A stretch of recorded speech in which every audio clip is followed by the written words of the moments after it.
What's up, guys, and welcome back to the Concrete Edge right here on Deco-Crete TV. Thank you, guys.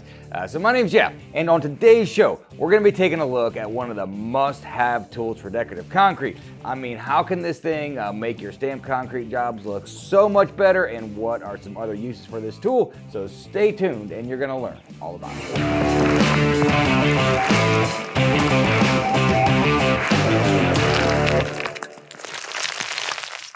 So even though this little 17-inch low-speed buffer machine really isn't made for what we're going to be using it for, we would still consider it a must-have tool for decorative concrete. After being in this industry for almost 20 years, I'm telling you that there are very few jobs that this little thing doesn't get used on. Now, we mainly use it for stamped concrete, but there are a ton of other uses as well, and so we're just going to go through them one by one right now.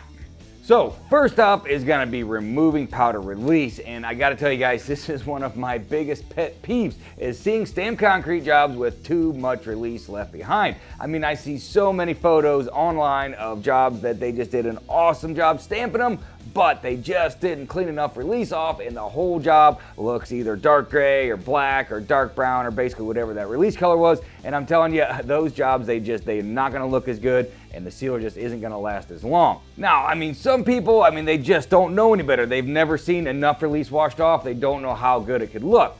Others, they just let their customers tell them how much release to take off, and they think they want to leave it darker, and so they stop right there and they let the customers talk them into it, and I would not recommend that either. Now, in the case of the customer wanting a darker look, after it's all said and done, and you get enough of this stuff washed off and they still want it darker, well, then you can always put some antiquing on it after the fact, and that stuff is actually made to do this. And so washing enough release off is just so important, and not only for looks. Getting enough of that powder release off is not only going to look so much better, but the sealers are going to actually stick and last long term like they should. This is not something you can do with a garden hose. This is not something you can just do with a scrub brush.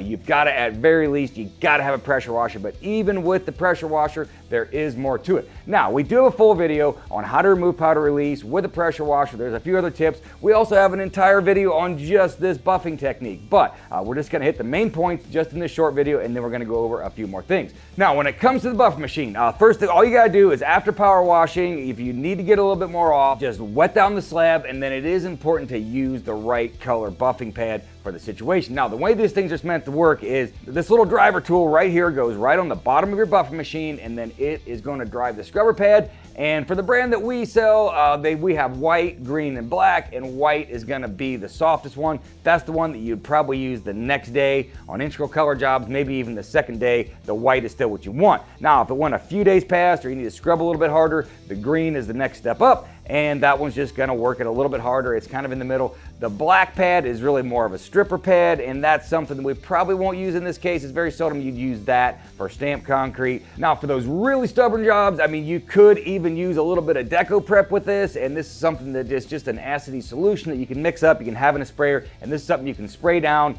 and this will work with the buffer machine. And honestly, with a buffer, with one of these pads and some Deco-Prep, you could theoretically remove literally all the release if you wanted to. Now, we like these scrubber pads for two reasons. First of all, they are abrasive. They do a really good job of pulling off that release, but they really only hit the high parts, and that's what we want. We want to leave that release down in the texture, down the grout lines. That is its job. That's what it's supposed to be doing. And so if we were going to use a brush, for example, that actually is going to get too far down to those grout lines, and it's going to pull some release off that we really want to leave there.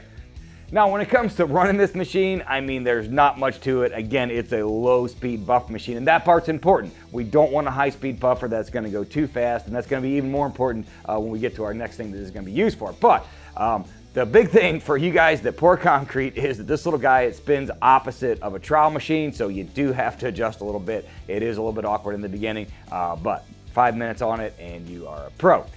Now, if you don't use powder release at all, you use clear liquid release, and then you use some sort of an antiquing like texture enhancer to bring out the texture in your concrete, well, this can still come in really handy, because the day after the texture enhancer, if we take this white pad and we just dry buff on top of that antiquing, what that's going to do is just kind of knock some of it off the highs, and then we can leaf blow it off from there. So it's a great technique to use even if you don't use powder release. And guys, I just can't stress this enough when it comes to removing enough release powder. There are so many good things about taking more off, and there are so many bad things about leaving too much behind.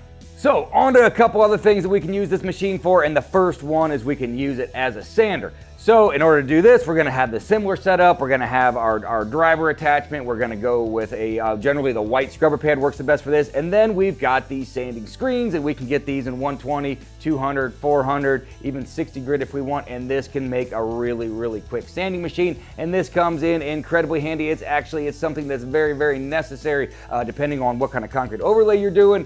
Micro toppings, sanding is always something that you're going to have to do. This is so much better than sanding the whole thing on your hands and your knees or the palm sander, but also metallic epoxy. Those of you guys who've done that base coat of metallic epoxy, it always needs sanded. This is such a great way to do it. Now, this is where it's important to have a low speed machine. If we go with a high speed buffer, it's going to spin too fast, and it's actually going to create too much friction, too much heat for that epoxy.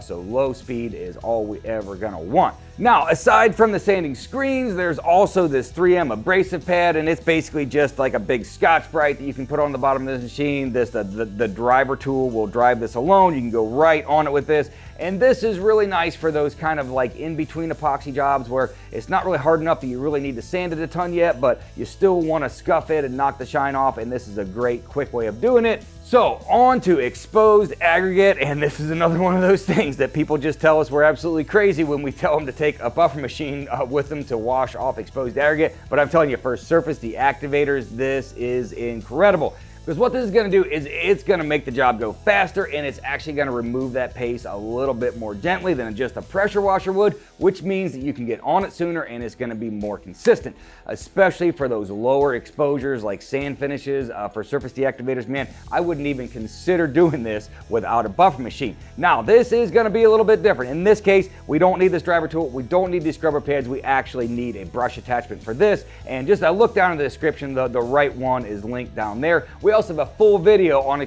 surface deactivators for exposed aggregate, and we use this buffer tool in that video. But I'm telling you, this is such a great way of doing it, and if you try this once, you're probably never going to go back to just power washing. Now, you do want to still have that power washer on the job. I mean, you want to use that for the rinsing because that's going to speed up the process, and there's also usually a couple little stubborn spots that power washer still comes in really, really handy, but the buffer is doing the bulk of the work, and the power washer is just there to rinse everything off and make it look good.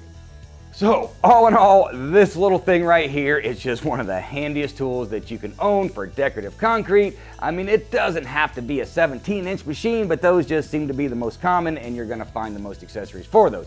Now, you don't have to go out and spend $3 grand on a machine like this. I mean, you can get one of these for around $1,000 that is gonna work just fine. Well, guys, that's pretty much it for this week's show. Thank you guys so much for taking the time to watch this video, and we really, really do appreciate all the support that you guys show to the channel. And don't forget about the Decorative Concrete Expo. Happens every single February. All you gotta do is click the link right down in the description, and all the info is there.